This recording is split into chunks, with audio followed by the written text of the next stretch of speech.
I'm going on an adventure. So there's only one way to figure it all out. Unzip the archaeology. Make it naked.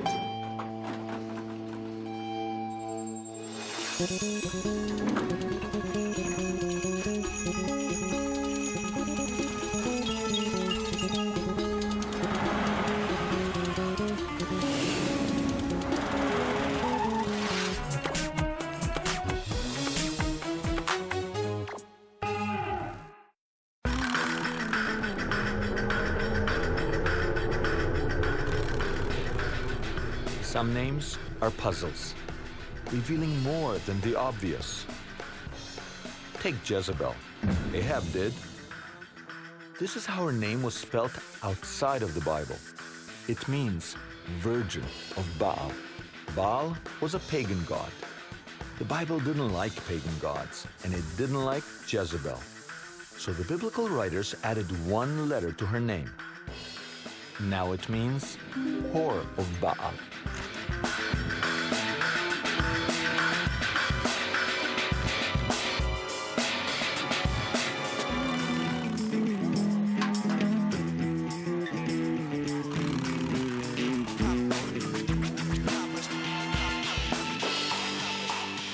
Jezebel, a name handed down in infamy. She was Queen of Israel and one of the Bible's wickedest women. So here are our questions. 1. Was Jezebel really so bad? 2. Who were her people, the so-called Phoenicians? And 3. Does a tiny, mysterious piece of ivory hold the key to Jezebel's legend? Is it an image matching the biblical description of Jezebel's cold-blooded preparation for death? She painted her face and looked out a window. They threw her down and her blood was sprayed on the wall. That's Jezebel's end. But let's start at the beginning. This is Jezebel's biblical tale. Ahab married Jezebel. Ahab, king of Israel. Jezebel, Phoenician princess and pagan priestess. Phoenicia bordered Israel, but they were very different lands. The Israelites worshipped one god. The Phoenicians preferred a pantheon of pagan idols. So when Ahab married this pagan queen, she became a threat to the one God of Israel. Jezebel brought pagan worship into Israel. And who would answer that threat? Jezebel's mortal enemy, the prophet Elijah. But what's in a name? Actually, everything you need to figure out why these two couldn't get along. Jezebel and Elijah fought one of the Bible's greatest battles, a fiery fight for Israel's soul. Finally, Jezebel meets a ghastly end, thrown from a window and eaten by dogs. That's what the Bible says. But first things first, we start our search for Jezebel here on the Mediterranean seashore in northern Israel. Who was Jezebel? Who are her people? Right there. See there? Where the tents are? Right there. Next to that, beach. These people don't even know it. They're sitting around, they're bathing. They don't understand that right over there, they're unearthing the biblical city of Dor. 3,000 years ago, Dor was a great port. At digs like Dor, we learned that the Phoenicians were expert architects. In its heyday, Dor had some of the biggest buildings in the Mediterranean. If you're looking for Jezebel, my best guess is I'm standing on her wall, or a wall of her period. This is Jezebel's wall? That's the best candidate I have so far for Jezebel. Professor Sharon directs the dig here at Dor. He's uncovered pottery from Greece, Italy, and even North Africa, proving why Jezebel's people are so famous for their trading and seafaring. Jezebel is famous for her sultry ways. Oh, great. Like you found like slinky lingerie? How do you know that it's Jezebel? Well, no, we found just the boring potsherds. This is a fragment of a cooking pot. Oh, so what does this tell you? This is a cooking pot. This you saw it picked up right here by Professor Sharon as we speak. Now, when Jezebel went shopping for cooking pots, I doubt she went shopping. Well, when she had somebody shop for cooking pots. Yeah, she probably shopped for finer things. But yeah. she sent out her maid and she said, could you please pick up, I'm short on Iron Age 2A cooking pots. Bring some over. Bring some over. And that's how you know that this... Right. Okay. She probably wouldn't have found anything else in the market. So. It would have all been because she was living in Iron Age 2A. So, I see. This dig has taught archaeologists a lot about Phoenicia's trading empire. Jezebel wasn't just a religious threat. Her people, the Phoenicians, were a commercial threat because they were the most advanced sailors of the time.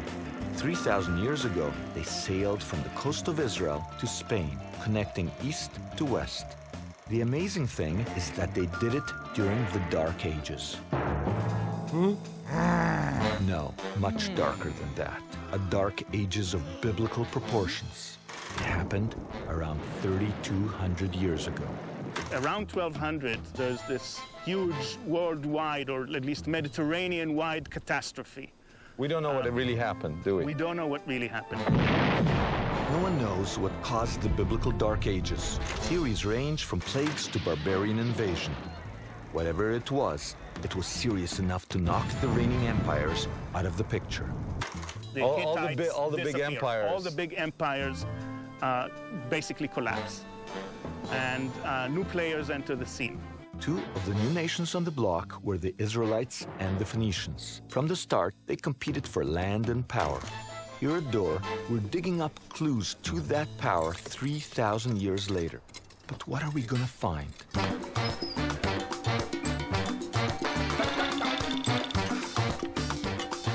Archaeology is made up of bits of pottery. But we're lucky with the Phoenicians. They left us something interesting. The Phoenicians settled across the Mediterranean as far as North Africa. Here, in today's Tunisia, we find part of the reason for Jezebel's bad image. Here, the Phoenicians sacrificed their own children.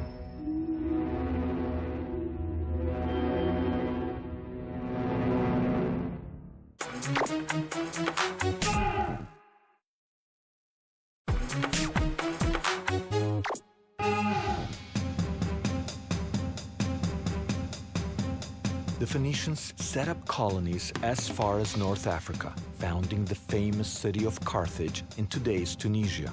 Carthage later grew powerful enough to challenge Rome itself. But here in Tunisia, we uncover part of the reason why Jezebel's clan has such a bad image. On these altars, Jezebel's people sacrificed their own children.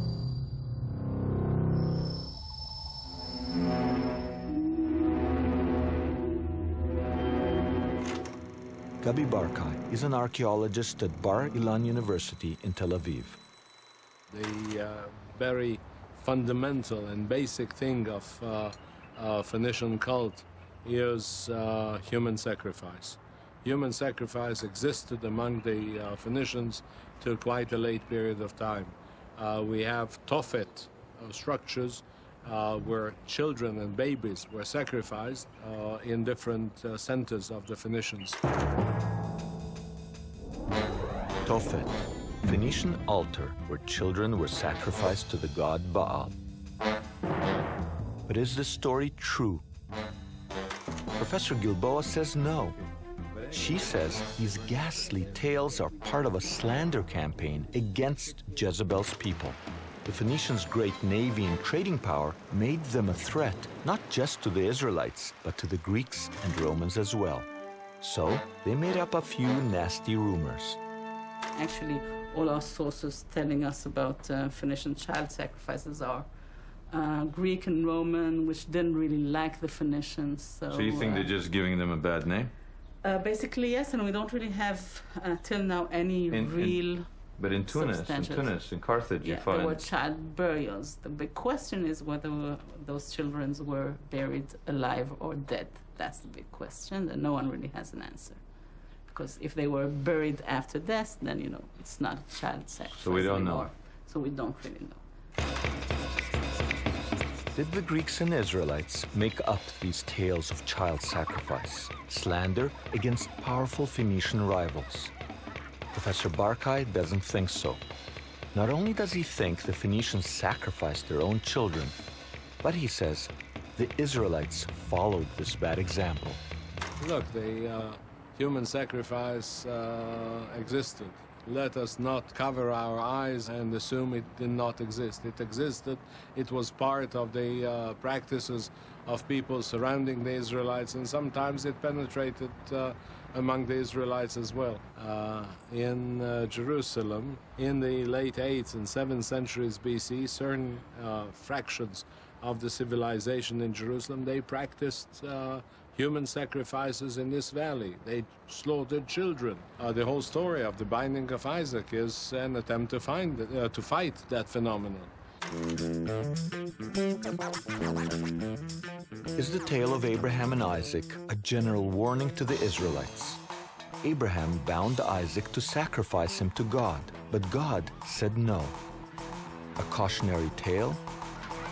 Don't act like the Phoenicians. Don't sacrifice your children. The Phoenicians didn't just influence the Israelites with violence. There was also sex.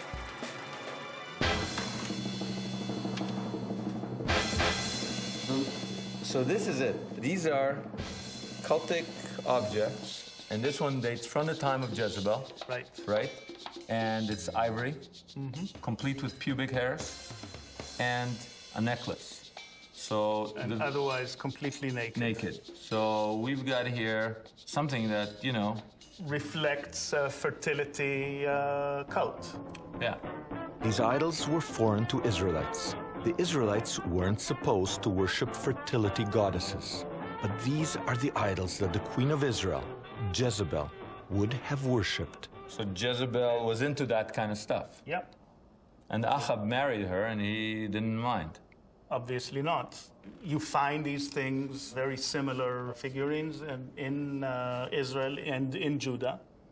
So apparently the prophets may not have been very happy about it, but these types of cults were going on all the time, and they were heavily Phoenician influenced. And you assume that they thought that having these things at home, maybe under your bed or over your bed, would help with fertility. Probably. Or improve your sex life, who knows? Because of fertility, they probably didn't separate that from, I mean, it's connected to life, giving life. It's so they probably connected to life, to giving life, and it's connected to religion. Again, you're looking at it from modern Judeo-Christian morality point of view, which was completely foreign to them. Phoenicians influenced the Israelites. King Ahab's marriage to Jezebel personified this. As Queen of Israel, Jezebel was a unique threat. Most threats came from outside. They were military, Egyptians attacking with chariots. But Phoenicians threatened from inside, intermarriage, a blending of faiths. The prophets didn't like this. What could they do? Jezebel held the power. And the conflict is about to go electric.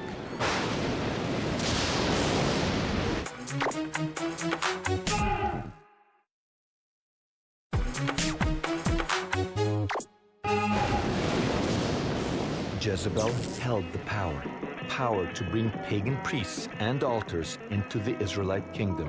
The prophet Elijah resented Jezebel's power over King Ahab. Dear, I think we ought to put a pagan altar over the window. It would make it more dramatic. Don't you think a pagan altar would be effective? But the Phoenicians' influence went way beyond Israel. In fact, we're still feeling it today. Here's a few good things the Phoenicians did for you. They gave us the word Bible. It comes from the Phoenician city of Byblos. They also taught the Greeks the alphabet. And the Phoenicians perfected glassmaking. Glass, pottery, they've been digging a door for 20 years. But are there many Phoenician treasures left to find? Can I try my hand at finding a treasure, a Phoenician treasure? Sure. Am I doing a good job? You are. This is the excitement of archaeology, folks. Oh, I hit something. Listen, it looks like a sculpture. A Phoenician sculpture of Jezebel. Keep hitting it. It's just a rock. This is tedious, you know? It's like hard. In the movies, they find it instantly. Oh, don't give up. So let me get this straight. I found something here? Enough of it to be able to determine what the entire vessel is. Ladies and gentlemen, naked archaeology in action. This is actually a nice piece. Look at it. Isn't that beautiful? I can't believe you really came here for just a few seconds and found these beautiful things. Yeah, it's a handle, and it's intact. I hope you'll come back sometime. Bring your good luck with you. I'm good to go? Good to go. It's nice, eh? Simcha's treasure. Look at that. Hey, that's your cue. Could my treasure actually help fill in some of the Phoenician story? My treasure was quickly analyzed, and it turns out to be incredibly rare. The funnel you found up on the tail, here are its brothers. Oh, so this is very similar to what I found, right? It's almost identical to what you found. We have fragments of others, but these are the only. These and the one you found. You found the third complete one so far. In 20 years of excavation, that's pretty spectacular. Are you serious? Almost. That's pretty good. So in 20 years of excavation, mine was only the third one of its kind? Of its kind in this site. My discovery won't rewrite history, but its rarity demonstrates that there was both common and elite pottery. Speaking of the elite, Jezebel didn't just bring fancy pottery into Israel, but also the worship of Baal. Things got so bad that Elijah finally took a stand. It was a battle for the soul of the nation, Elijah versus Jezebel, a showdown with all the Eastern fixins.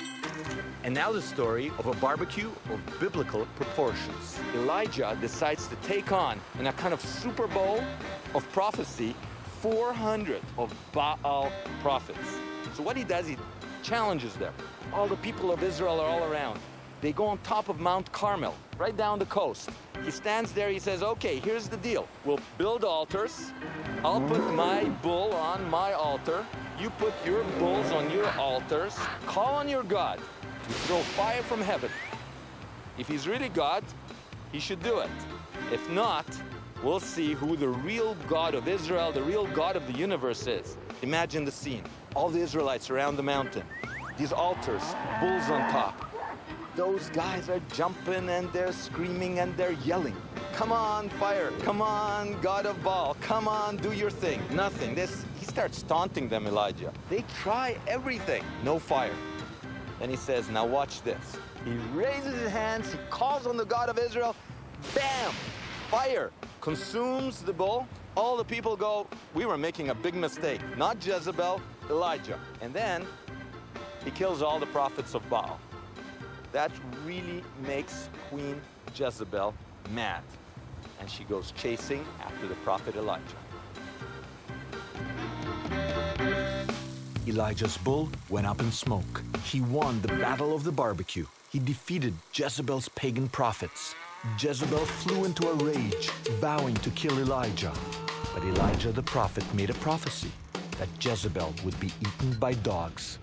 Some ancestor of yours had a really great Jezebel meal, didn't he? And when we come back, Queen Jezebel's nasty aunt and the mystery of the ivory.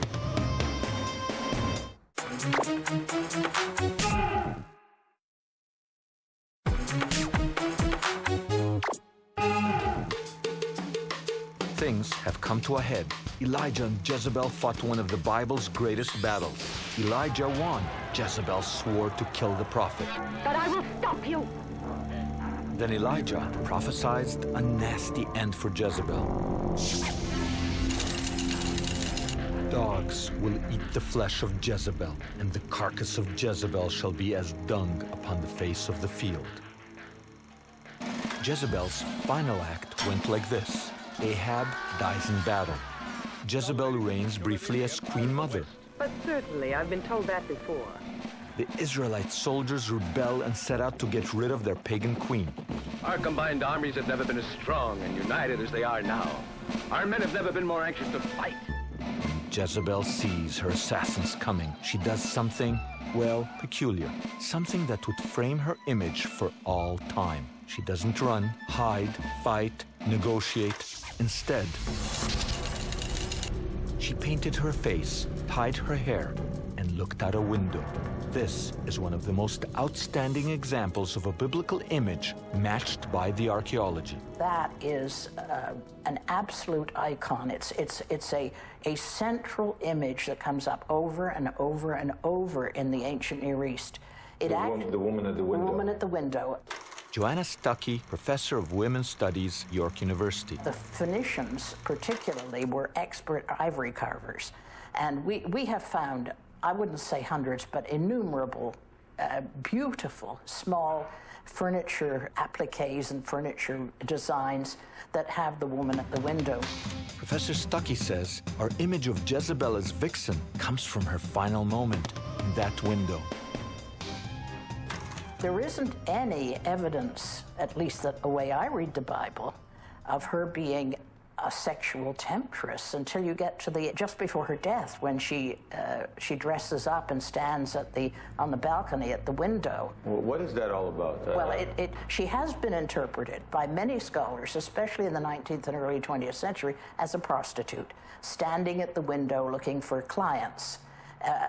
In my opinion, she is not a prostitute. Now, what she is doing at the window is, I mean, there are a number of explanations. A queen displaying herself for the people to see her. A priestess displaying herself for the people to see her. A woman waiting for someone to come back. The goddess waiting for the dying god to return. I mean, there's a whole possible series of reasons.